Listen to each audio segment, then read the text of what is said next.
இங்கே இந்த school student morning சாப்பாடு சாப்பிட கேண்டீனுக்கு வராங்க. ஆனா அங்க சாப்பாடு முடிஞ்சிருது. அவங்களுக்குமே என்ன பண்றதுன்னே தெரியல. அப்பன்னு பார்த்து அவங்களோட டீச்சர் வந்து பாக்குறாங்க, சாப்பாடு சுத்தமா இல்ல. ஆனா அங்குள்ள பாய்ஸ் ஸ்கூல் ஸ்டூடெண்ட்ல சாப்பாடு சாப்பிடுறாங்க.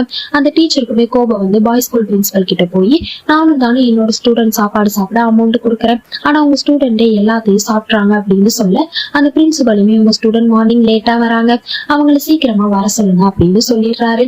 அப்பன்னு பார்த்து அந்த டீச்சருக்குமே ஒரு பிளான் வருது. அவங்க மார்னிங் ஏந்திக்கிறதுல இருந்து பிரஷ் பண்றது, ஃபேஸ் வாஷ் பண்றது, பாத்ரூம் போறதுன்னு எல்லாத்துக்குமே ஒரு டைம் செட் பண்றாங்க. நெக்ஸ்ட் டே அவங்க ஸ்டூடெண்ட்லாம் மார்னிங் 5 மணிக்கு எழுப்பி விட்டுட்டு அவங்க எல்லாத்துக்கிட்டையும் ஷெட்யூல் கொடுத்து எல்லாருமே 15 நிமிஷத்துல பிரஷ் பண்ணணும், அப்புறம் பாத்ரூம் போக 3 நிமிஷம் சொல்லி ஃபாலோ பண்ண சொல்றாங்க. ஆனா அந்த பிளான்னால கொஞ்சம் பேருக்கு ஃபுட் கிடைக்கிறது இல்ல. அதனால ஸ்டூடெண்ட்லாம் ஃபீல் பண்ணிக்கிட்டு இருக்கும் போது ஒரு பொண்ணு வந்து அவளோட சூப்பரான பிளான் ஒண்ணு சொல்றா. மார்னிங் ஏஞ்சிட்டு ஃபர்ஸ்ட் குரூப் வாஷ்ரூம் போங்க, செகண்ட் குரூப் பாத்ரூம் போங்க, ஃபர்ஸ்ட் குரூப் பிரஷ் பண்ணதுக்கு அப்புறம் செகண்ட் குரூப் வாஷ்ரூம்க்கு போவாங்க.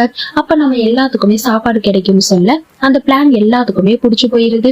அடுத்த நாள் அந்த ஸ்டூடெண்ட் எல்லாமே அதே மாதிரி ஒரு குரூப் பிரஷ் பண்ண போறாங்க, இன்னொரு குரூப் பாத்ரூம்க்கு போறாங்க.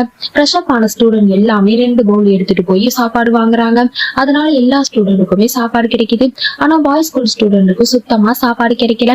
அதனால பாய்ஸ் ஸ்கூல் பிரின்சிபல் வந்து, என்னோட ஸ்டூடெண்ட் யாருக்குமே ஃபுட் கிடைக்கல, ஏன் இவ்வளவு செல்ஃபிஷா இருக்கிறீங்க அப்படின்னு சொல்லி கேட்க, அந்த டீச்சருமே நீங்க தானே என்னோட ஸ்டூடெண்ட்ல சீக்கிரமா வந்தா சாப்பாடு கிடைக்கும்னு சொன்னீங்க அப்படின்னு சொல்லி கேக்குறாங்க.